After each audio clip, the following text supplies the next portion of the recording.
Hi friends, welcome back to Revas world. இன்றைக்கி நம்ம ரேவாஸ் வேர்ல்டில் என்ன வீடியோ அப்படின்னு பார்த்தீங்கன்னா, சிம்பிளான ஒரு மோர் தாளிப்பு தான் நம்ம இன்றைக்கி பார்க்க போகிறோம். ஸோ வாங்க ஃப்ரெண்ட்ஸ், வீடியோக்குள்ளே போகலாம். ஃபஸ்ட்டு ஒரு பாத்திரம் எடுத்து வச்சுருக்கிறேன். இதில் தேவையான அளவுக்கு எண்ணெய் சேர்த்துட்டு இது சூடானதுக்கப்புறமா இதில் ஒரு அரை டீஸ்பூன் கடுகு உளுத்தம் பருப்பு, அரை டீஸ்பூன் கடலப்பருப்பு, ஒரு அரை டீஸ்பூன் ஜீரகம் சேர்த்துக்கிறேன்.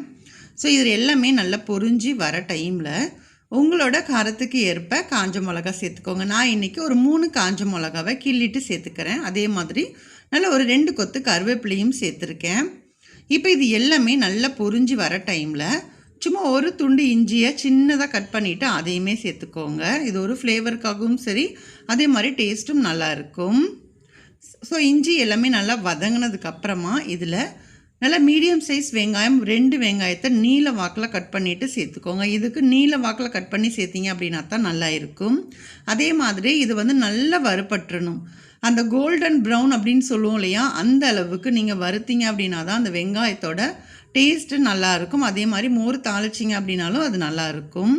ஸோ இது கூட கொஞ்சமாக ஒரு அரை டீஸ்பூன் அளவுக்கு மஞ்சத்தூள் சேர்த்துக்கிறேன். சேர்த்துட்டு இப்போ இது எல்லாமே நல்லா சுருண்டு நல்லா வதங்கி வரட்டும்.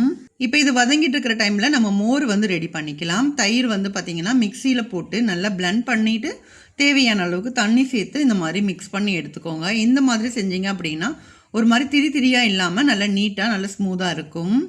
ஸோ வெங்காயம் நல்லாவே தெரியும்னு நினைக்கிறேன். நல்லா கோல்டன் ப்ரௌன் ஆனதுக்கப்புறமா லாஸ்ட்டாக ஃபைனலாக கொஞ்சமாக மல்லி இலை மட்டும் போட்டுட்டு மிக்ஸ் பண்ணி விட்டுட்டேன். ஆல்ரெடி நம்ம ரெடி பண்ணி வச்சுருக்கிற மோரை ஆட் பண்ணிவிட்டு அடுப்பை ஆஃப் பண்ணிவிடுங்க. அடுப்பு ஆனில் இருந்துச்சு அப்படின்னா நம்ம தாளித்த மோர் திரிஞ்சு போன மாதிரி ஆயிரும். ஸோ அதனால தான் அடுப்பை ஆஃப் பண்ணிடணும். மூடி போட்டுட்டு அந்த சூட்லேயே இருந்துச்சு அப்படின்னாலே உங்களுக்கு கரெக்டாக இருக்கும். அவ்வளோதான், சூப்பரான சிம்பிளான ஒரு மோர் தாளிப்பு நம்ம இப்போ பார்த்துட்டோம். ஸோ இந்த வீடியோ உங்களுக்கு பிடிச்சிருக்கும் அப்படின்னு நான் நினைக்கிறேன். வீடியோ பிடிச்சிருந்தா வீடியோக்கு ஒரு லைக் பண்ணுங்கள்.